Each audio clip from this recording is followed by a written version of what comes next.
नमस्कार मित्रमैत्रिणींनो. 60 वर्ष पार करताना काही अतिमहत्त्वाच्या सूचना. दह्यासोबत आंबट फळाचे सेवन करू नका. यामुळे तुमची पचनक्रिया बिघडते. संत्री, लिंबू, स्ट्रॉबेरी यासारखे पदार्थ. उडीद डाळीपासून बनवलेले कोणतेही पदार्थ दह्यासोबत खाऊ नका. ते तुमची पचनक्रिया बिघडवू शकतात.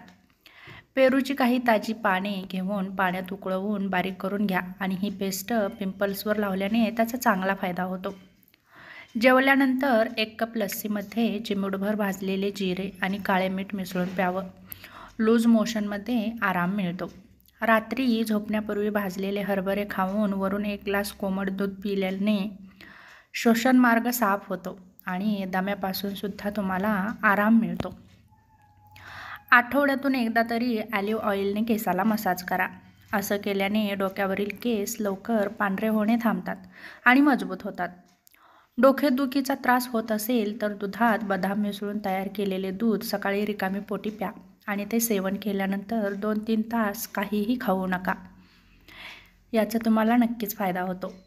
काळी मिरी पावडरमध्ये मीठ मिसळून दातावर लावल्याने दातदुखीपासून आराम मिळतो.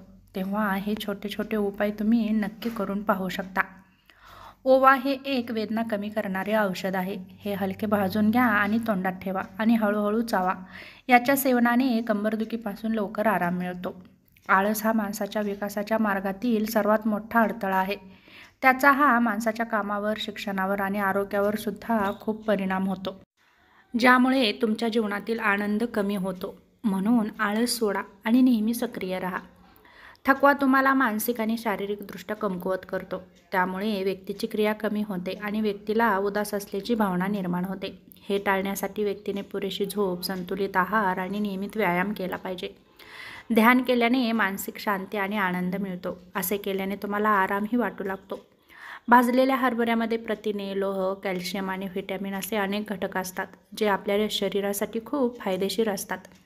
प्रत्येक व्यक्तीने दररोज मुठभर हरभरे खावे. यामुळे अनेक आजार दूर राहतील.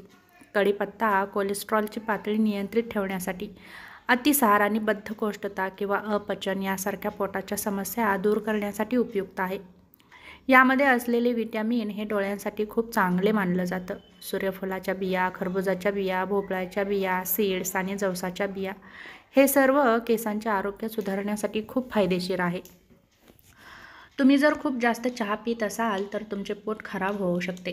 खरं तर चहामध्ये कॅफीन असते आणि पोटात गॅस तयार होतो.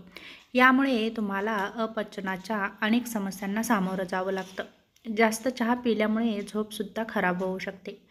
झोपेच्या कमतरतेमुळे त्वचेच्या समस्या निर्माण होऊ शकतात आणि अनेक आजारांनाही सामोरं जावं लागतं.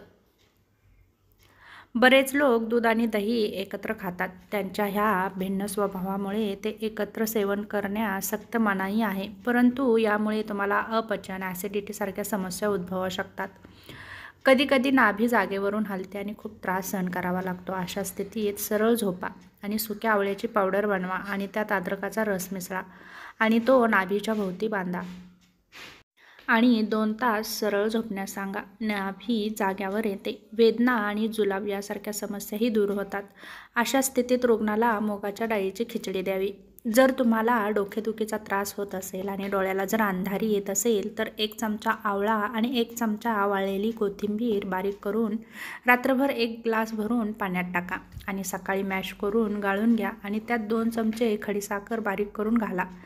हे सतत 3 ते 4 दिवस पिल्याने सर्व तक्रारी दूर होतात. जेवल्यानंतर काही गोड खात असाल तर गुळाचं सेवन करा.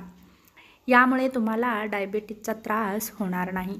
आंबट दह्यात चिमूटभर तुरटी आणि हळद मिसळून हे मिश्रण केसांना लावा. यामुळे डोक्यातील घाण निघून जाते आणि डोक्यात पसरलेले इन्फेक्शनसुद्धा दूर होते. ही क्रिया केल्याने डोक्यावरील केस चमकदार होतात. दररोज सकाळी रिकाम्या पोटी कच्चा लसूण सोलून खाल्ल्याने रक्ताभिसरण सुधारते, हृदय मजबूत होतं, कोलेस्ट्रॉल कमी होतं. जास्त भीती माणसाच्या विचार करण्याच्या क्षमतेवर परिणाम करतं आणि नकारात्मक विचार आपल्या मनात निर्माण होतात आणि आपण कार्य कमी करू लागतो. तेव्हा नकारात्मक विचार सोडा. 1 ग्लास कोमट पाण्यात 1.5 चमचा मध मिसळून प्यायल्याने घसा खवखवण्यापासून आराम मिळतो. जेवण कधीही चप्पल किंवा बूट घालून करू नका किंवा बनवूही नका आणि शूज किंवा चप्पल घालून स्वयंपाकघरातसुद्धा जाऊ नका. दूध आणि अक्रोडाचे एकत्र सेवन करणं स्मरणशक्ती आणि तीक्ष्ण मेंदूसाठी खूप फायदेशीर मानलं जातं. यामध्ये असलेले पोषक तत्व मेंदूला तीक्ष्ण करण्यास मदत करतात. शुगरच्या समस्याबाबतीत कच्च्या आंब्याचा वापर तुमचे शुगर लेवल कमी करण्यासाठी उपयुक्त आहे. त्याचा वापर करून तुम्ही शरीरात लोहाची कमतरता सहज भरून काढू शकता. भरपूर जीवनसत्वे असलेला आवळा तुमचे डोळे आणि मेंदू निरोगी ठेवण्यास मदत करतो. म्हणून तुमच्या आहारात आवळ्याचा समावेश नक्की करा. सदाफुलीच्या पानांमध्ये अँटीऑक्सिडंट गुणधर्म आढळतात, ज्यामुळे ते आरोग्यासाठी खूप खास आहेत आणि ते मधुमेहाचा धोकाही कमी करतात. आपण आपला बहुतेक दिवस बसून घालवतो. जर या काळात तुमची कंबर किंवा शरीराची स्थिती बरोबर नसेल आणि इतर अवयवांवर अतिरिक्त दाब येतो आणि तुम्हाला तुमच्या शरीराच्या अनेक तक्रारीही उद्भवू शकतात, तेव्हा बसताना कंबर आणि पाठ सरळ ठेवा. तेव्हा हा छोटासा व्हिडिओ तुम्हाला कसा वाटला नक्की सांगा. पुन्हा भेटू अशाच एका छोट्याशा नवीन व्हिडिओसोबत. तोपर्यंत धन्यवाद.